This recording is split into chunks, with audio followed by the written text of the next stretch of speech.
네, 안녕하세요. 반갑습니다. 더 바이블 프로젝트에서 4월부터 봄학기 강의를 시작하는데, 시작은 4월 1일부터 시작하고 총 11주간이고요. 첫 시간은 항상 그렇듯이 매주 월요일 저녁 9시입니다. 이 자세한 일정은요, 실라버스를 참조하시면 되고요.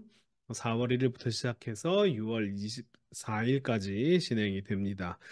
강의는 제가 하고 11주간의 강의의 수강료는 9만 원이 되겠습니다. 저희가 이번에 애가서를 보면서 주 교재로 삼은 것은 우리 예수야 성서연구원 대표이신 김일철 선생님께서 쓰신 낭독을 부르는 애가 아직 출간 안 된 책이고요. 그 출간되기 이전에 가장 최초의 이제 초고 버전을 강의를 수강하시는 분들에게 나눠주시겠다고 이렇게 말씀하셔가지고 너무너무 감사해요.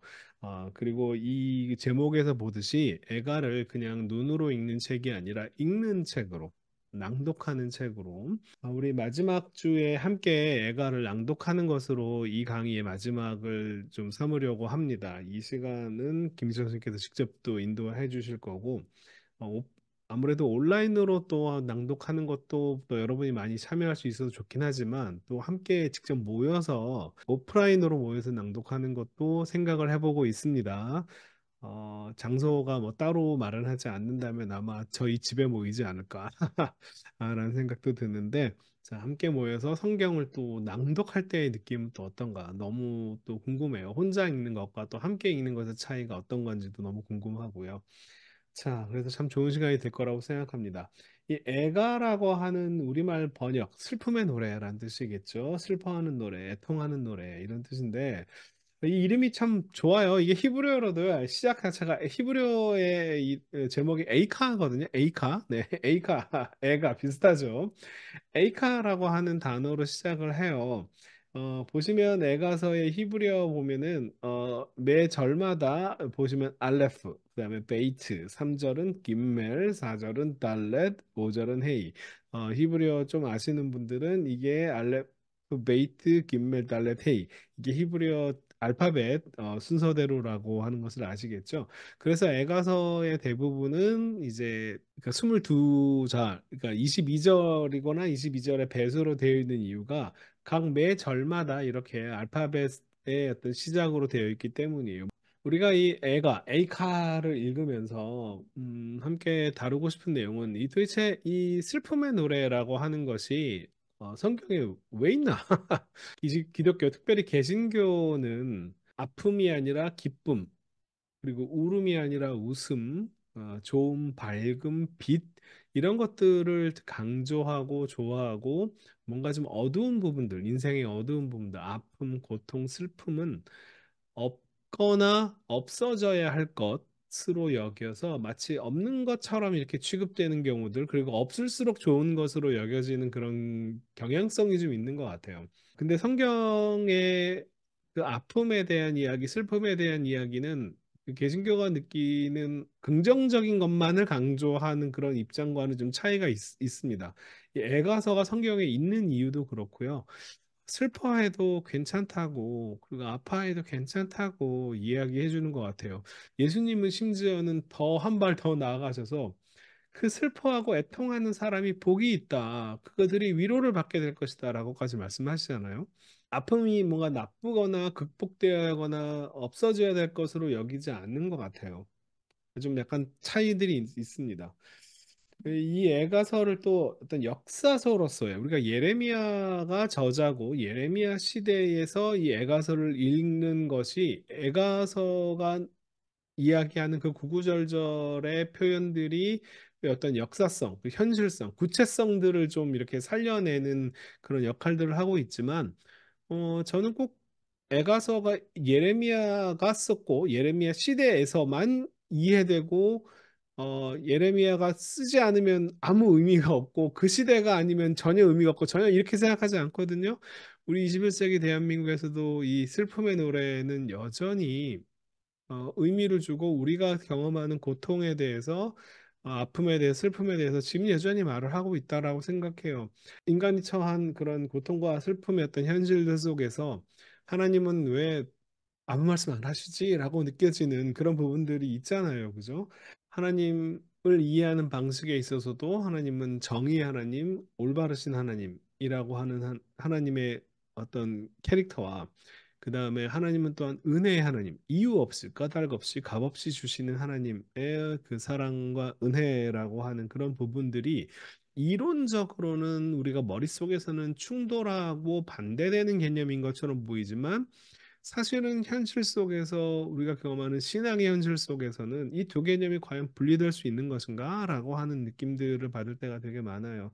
그런 이야기들을 애가서가 하고 있습니다. 이 두 가지가 과연 정말 완전히 다른 이야기고 반대되는 것이고 상반되는 이야기인가? 이 두 가지가 한꺼번에 같이 있을 수가 있는 것이 우리가 경험하는 신앙의 현실이 아닐까? 그리고 이것은 예레미야 시대에도 그 이후에도 여전히 마찬가지였을 거라는 생각이 들어요. 자, 애가 에이카라고 하는 단어를 슬프다라고 번역을 했어요. 에이카라고 하는 단어는 원래적인 의미는 how, 어떻게라고 하는 의문사거든요. 이것을 좀 이렇게 직역을 해보면 약간 느낌이 좀 다른 것 같아요. 내가 경험하는 현실이 슬프다라고 얘기하는 거하고 어떻게 이런 일이 과연 벌어질 수 있지? 어떻게 사람들로 가득 찼던 이 도시가 마치 과부처럼 남편 잃은 여자처럼 외롭게 홀로 서 있을 수 있게 된다는 말인가? 라고 이렇게 이야기하는 그리고 이것은 질문이고 아픔과 탄식이며 동시에 질문이잖아요. 이 질문은 하나님께 대한 것이면서 동시에 나에 대한 것이고 또한 내 주위에 있는 사람들에 대한 어떤 외침이고 질문이거든요. 도대체 왜 이런 일이 벌어진 것일까? 정말 도대체 왜 이러지? 왜 어떻게 이런 일이 벌어질 수 있지? 라고 이렇게 질문을 던질 수 있는 일들이 정말 많이 있는 것 같아요. 영어 번역도 그래서 대부분 이렇게 how라고 이렇게 번역을 했죠. 슬프다라고 번역하는 것은 한편으로는 뭐 잘못된 번역은 아니지만요. 의역이라고 생각이 들고 어떻게라고 하는 그런 이것이 좀 더 직역인데 근데 이 직역이 저는 더 마음에 와닿거든요.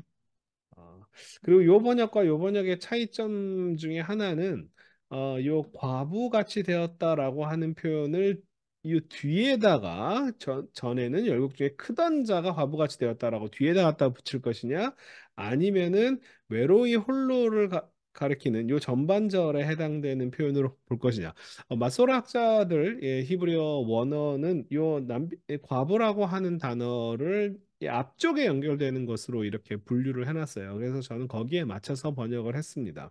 한번 여러분들이 직접 원어와 함께 보면서 애가서를 한번 더 깊이 있게 이해를 하고 또한 우리가 경험하는 현실과 아픔, 고통들과 그다음에 이 하나님이란 어떤 분인가? 그리고 이런 고통과 아픔을 주시는 허락하시는 그런 하나님을 우리가 어떻게 신앙할 할 것인가에 대해서 정말 중요한 이야기를 던진다고 생각을 해요. 올해 좀 왜 애가서로 시작을 하게 되는지 좀 그래요. 네. 좀 더 밝고 희망찬 이야기로 좀 시작을 하고 싶다는 생각은 드는데, 근데 여러 가지 이유들로 인해서 애가서를 보게 됐어요. 올해 부디 이런 슬픔의 이야기들, 애통하는 이야기, 아픔의 이야기들이 좀 없기를 바라는 마음인데, 그럼에도 불구하고 여전히 누군가는 슬퍼할 거고, 아파할 거고, 정말 하나님께 어떻게 도대체 이럴 수가 있나요? 라고 하는 이야기를 할 수밖에 없는 그런 상황들 속에 여러분이 과거에 처해 있거나 아니면 지금 그런 현실을 처해 있을 수 있는데, 그런 것들을 함께 애가서를 읽으면서 여러분 그렇게 느끼는 것이 여러분 혼자만이 아니다라고 하는 것들을 좀 이해하면서 함께 공감하고 함께 아픔을 나누면서 우리의 신앙 그리고 우리의 신앙이 이 현실을 어떤 식으로 바라봐야 하는가라고 하는 것을 좀 더 깊이 있게 알게 되었으면 좋겠습니다. 자, 수강 신청은 꼭 요 링크를 이용해 주시고요.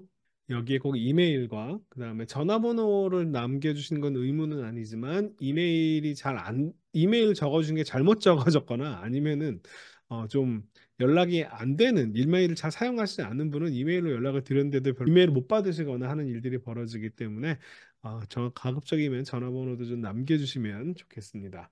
자, 이제 4월 1일부터 만우절이죠.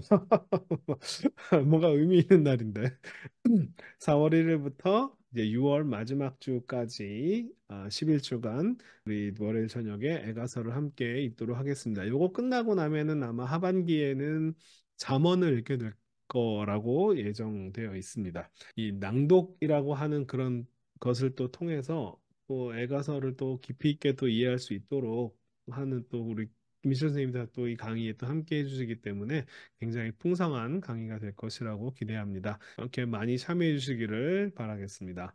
네, 감사합니다. 4월에 뵙도록 하겠습니다.